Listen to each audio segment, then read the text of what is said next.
Let's live now to Gaza City, a media conference happening there. The security apparatus's headquarters over the duration of 3 hours using warplanes, namely fighter jets F-16.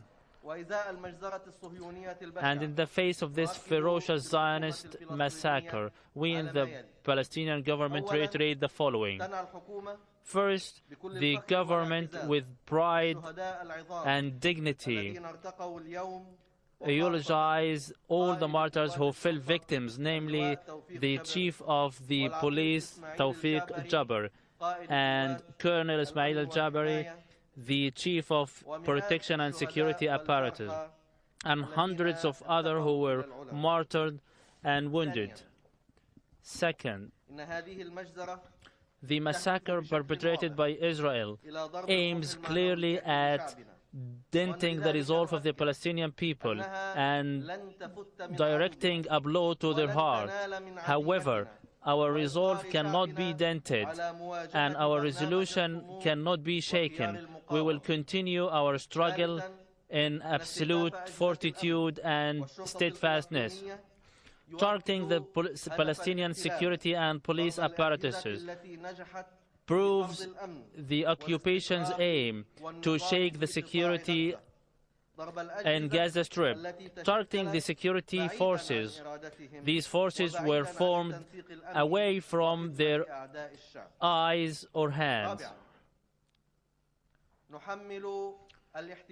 We put the blame and responsibility on the Zionist occupation and its government for all the consequences of this massacre, on the ground and politically. And we reiterate our people's rights and the right of the Palestinian factions to resist and defend our people with all conceivable means. Fifth, we call the Arab states to adopt a decisive position in the face of this ferocious Zionist massacre, and our people cannot accept the mere statement of condemnation, while today we are offering our bloods and dead bodies. We reiterate that the regional partners should live up to their responsibility towards the incidents taking place in Gaza, and certain regional parties cannot be relieved from the responsibility of the bloodshed of today.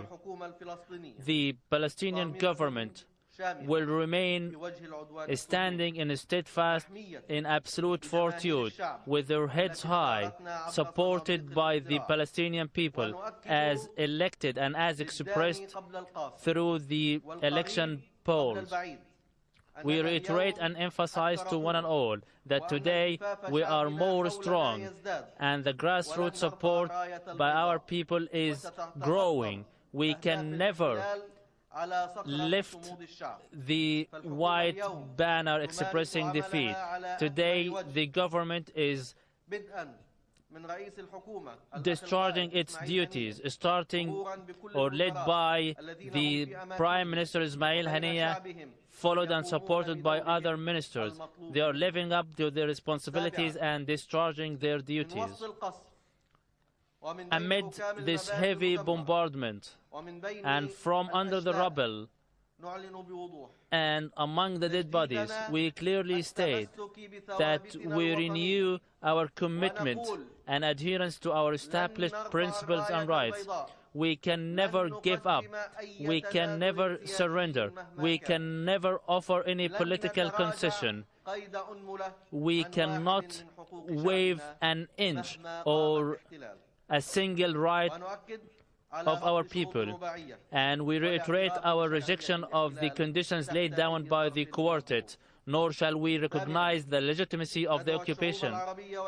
We call all the Arab and Muslim states and all the honest people in the world to voice out their opinion. Our people pins high hopes on you. We call upon all the mass media to take their lenses and microphones to this massacre, namely the Arab mass media, and we make clear that their support to our people by word and picture is the least that can be offered. And from under this heavy bombardment, and finally, we commemorate the memories of all the martyrs, and we address the occupation who allege that this is merely just the beginning. We say in return, yes, it is just the beginning, and it is you that will take the responsibility for the end. Israel is putting the blame on Hamas for the incidents of today, while you put the blame on them. A spokesman of the Israeli army said that Hamas and the government are to be blamed. Who is to take the blame directly? You pointed fingers at many parties. Can we clearly state what or which parties did you mean?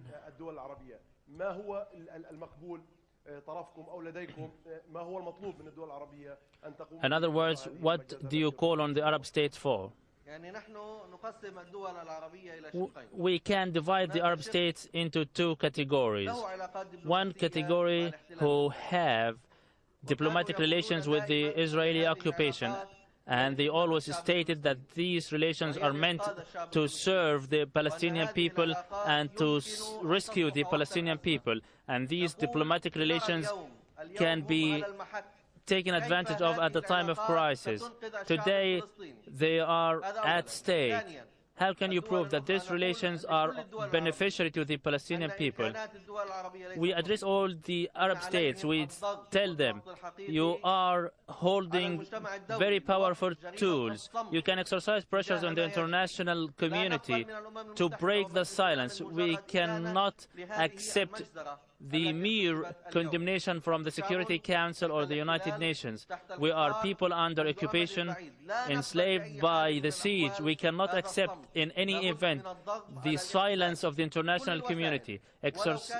Pressure should be exercised on the occupation, even by virtue of Chapter 7 of the UN Charter, to hold the massacre initiated against our people. Many armies have mobilized to oblige certain parties to abide by the international law. Our nation is at test. Second, we hold the Israeli forces responsible for the massacre of today. As they claimed, it is just the beginning. However, the end will be drafted and drawn by the Palestinian people.